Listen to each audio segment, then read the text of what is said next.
Statement and argument का question जब भी आप एग्जाम में देखते हो तो आपके दिमाग में यही सवाल रहता है इसका आंसर कैसे दिया जाए। तो देखिए बेटा, बहुत ही आसान तरीके से आप इसका आंसर दे सकते हो। वो कह रहा है आपको, क्या कॉलेज या विश्वविद्यालय में छात्र संघ चुनाव होना चाहिए? आपके जो छात्र संघ का जो चुनाव होता है वो कॉलेज में होना चाहिए या नहीं होना चाहिए? तो उसके लिए दो तर्क दिए गए हैं। नहीं, इससे कैंपस में राजनीतिक माहौल बनेगा।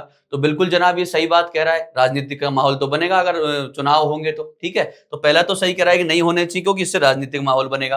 तो ये तर्क तो ठोस है, मजबूत है, सही है। दूसरा कह रहा है, जी हाँ, यह बहुत आवश्यक है, छात्र भविष्य में राजनीतिक नेता हैं। बिल्कुल, ये भी सही है भाई, भविष्य के राजनीतिक नेता कौन है? छात्र ही तो हैं, स्टूडेंट ही तो हैं। तो ये तर्क भी ठीक है, दोनों ही तर्क ठीक है। अब इनका इजीली आंसर अपन ने दे दिया। कैसे? क्योंकि आपको पता है कि इन चीजों के क्या इफेक्ट होने वाले हैं, पॉजिटिव इफेक्ट और नेगेटिव इफेक्ट के बारे में भी आपको नॉलेज होनी चाहिए। तो इसके बेटा दोनों के दोनों ही तर्क ठीक हैं। वो कह रहा है एक और दो दोनों ही मजबूत हैं। ठीक है, इसी के जैसा एक सेम क्वेश्चन और आपके सामने है, इसका जवाब देते हैं। अभी देखो, वो कह रहा है, क्या भारत को कश्मीर पाकिस्तान को सौंप देना चाहिए? भारत के पास जो कश्मीर है वो पाकिस्तान को दे देना चाहिए। पहला कह रहा है तर्क, नहीं, कश्मीर एक खूबसूरत राज्य है, यह भारत के लिए काफी विदेशी मुद्रा अर्जित करता है। बिल्कुल करता है जनाब, लोग बाग कश्मीर आते हैं घूमने, और ठीक है, और भारत का खूबसूरत हिस्सा भी। ये तर्क तो ठोस है कि नहीं देना चाहिए, कश्मीर भारत को पाकिस्तान को सौंपना नहीं चाहिए।